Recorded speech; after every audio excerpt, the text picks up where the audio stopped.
This ABC15 Flash Briefing is sponsored by Sanderson Ford. All roads lead to Sanderson Ford. Hello, I'm Megan Thompson with your afternoon update from ABC15 Arizona. Goriel lines it to center. This will bring another run home. Here comes Pham, and it's 3-0 Diamondbacks. Downtown Phoenix will become a snake pit tomorrow night. Our Arizona Diamondbacks now 2 games ahead in the NLDS series against the Dodgers, beating them last night 4-2. Corbin Carroll with another standout performance. Manager Torey Lavello say he's thankful Carroll plans to stay in the Valley for a long time. We try not to say that there's one target on our roster. We believe in being 9 strong, but Corbin has an unbelievable knack for rising to the occasion, for understanding what the at-bat is asking for, and then going out there and executing it.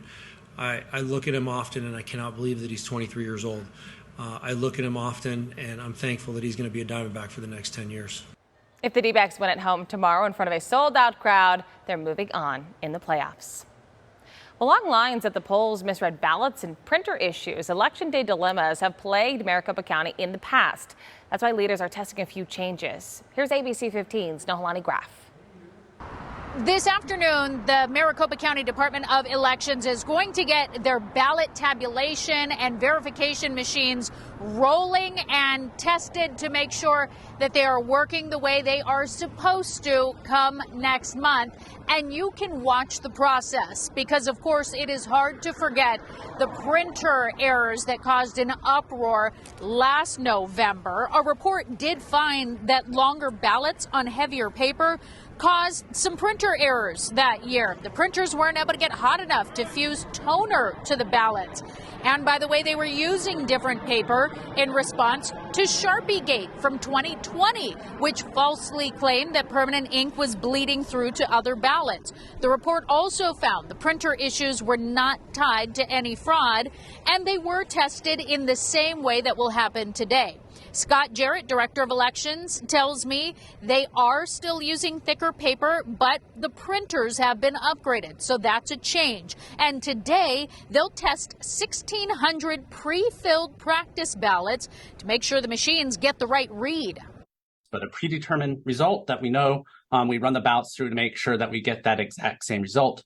We'll have the political parties that are present also observing this test and signing off on every step of the way. And I would point out during the 2022 general election, we had our backup plan, and those voters were able to put their ballots into the ballot box to bring those ballots back to be counted at central count. They're gathering at 1 o'clock, but they tell me all of the ballots should be rolling closer to 2 p.m. and you can watch the live stream of it happening from their cameras. We're going to be connecting that link to ABC15.com. Important dates to remember. Today is the deadline to register for this special election. Tomorrow, the ballots start to be mailed out. October 31st is the last day that you can mail it in. Election day, of course, is on November 7th, and 36 drop-off sites will be open. By the way, if for some reason the test results were to be wrong today, the elections director tells me they would have to find the problem, fix it, and do it all again because they are federally mandated to get an accurate count ratio. But again, it hasn't happened. But it's also why they have backup plans, because those printers last year were tested in the same way.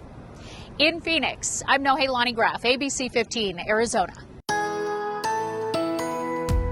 Time now for that most accurate forecast. I'm meteorologist Iris Hermosillo. Temperature is not quite as hot as yesterday today as we start to see them come down and out of the triple digits, but it's still going to be pretty toasty, and we won't be far from 100 today. Phoenix tops out at 99. Look for highs in the mid to upper 90s in western Arizona and 70s to 80s today across northern Arizona. After tracking storms in our state yesterday, today looks drier. We'll see some passing clouds this morning, but that's it. Otherwise, mostly sunny conditions. You'll notice just a very slight chance of a sprinkle out near Sholo. Otherwise, the rest of the state is looking dry, and we're going to stay dry through the next 7 days. Breezes start to pick up in northern Arizona today. Then tomorrow they get stronger, especially in eastern Arizona. But for the valley, we'll feel some breezes too, and that is going to help usher in some cooler air. The high reaching 99 today, down to 96 tomorrow, but then look for low 90s in the forecast by Thursday and Friday. Cooler mornings too.